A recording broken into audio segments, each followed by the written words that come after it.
আজকের আমি চুড়ের পোহা করছি, তার জন্য কড়াই তেল দিয়েছি, তেলও খুব গরম হয়ে গেছে। কালো সর্ষে দিয়ে দিলাম, এখানে দুটো শুকনো লঙ্কা দিয়ে দিলাম। কড়ি পাতাটা ধুয়ে রেখেছি, তখন জল বেশি হলে দিচ্ছি না এখন। এবার আমি পেঁয়াজ তুলে দিলাম, একটা বড় পেঁয়াজ কেটে রেখেছি, পেঁয়াজটা দিয়ে দিলাম। সাথে আমি গাজর আর আলুও দিয়ে দেবো, দিলে আমার ভাজা হয়ে যাবে। একটা আলু কেটে রেখেছি, এটাও দিয়ে দিলাম।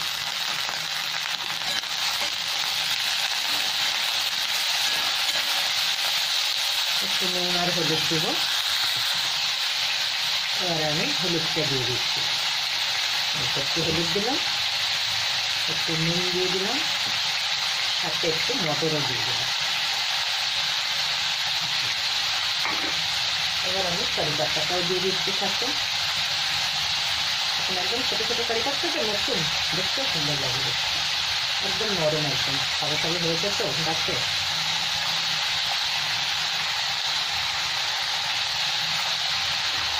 এবার এই চারটেকে একটু ভালো করে ভেজে নেবো।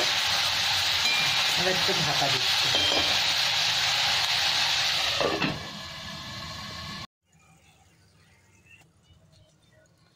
এবার একটু খুলে দিচ্ছি, সুন্দর ভাজা হয়েছে, সেদ্ধটা হয়ে গেছে, একদম লাল লাল হয়ে গেছে ভাজাটা। এখন উপর থেকে আর এক দুবার একটু এরকম নেড়ে দেবো, দিলেই আমার হয়ে যাবে।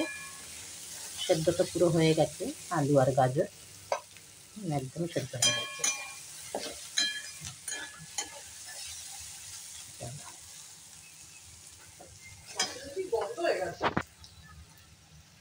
এবার আমি চুড়েটা ধুয়ে রেখেছিলাম, জল ঝরিয়ে কেটে দিয়ে দিলাম।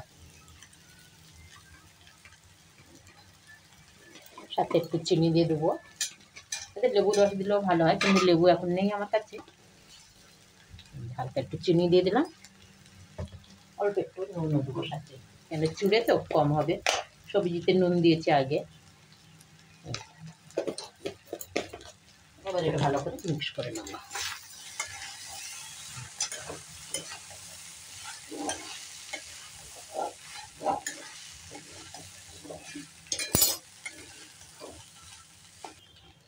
এবার এখানে আমি চিনেবাদাম আর একটু ছোলার ডাল ভেজে রেখেছি, এটা দিয়ে দিলাম উপর থেকে।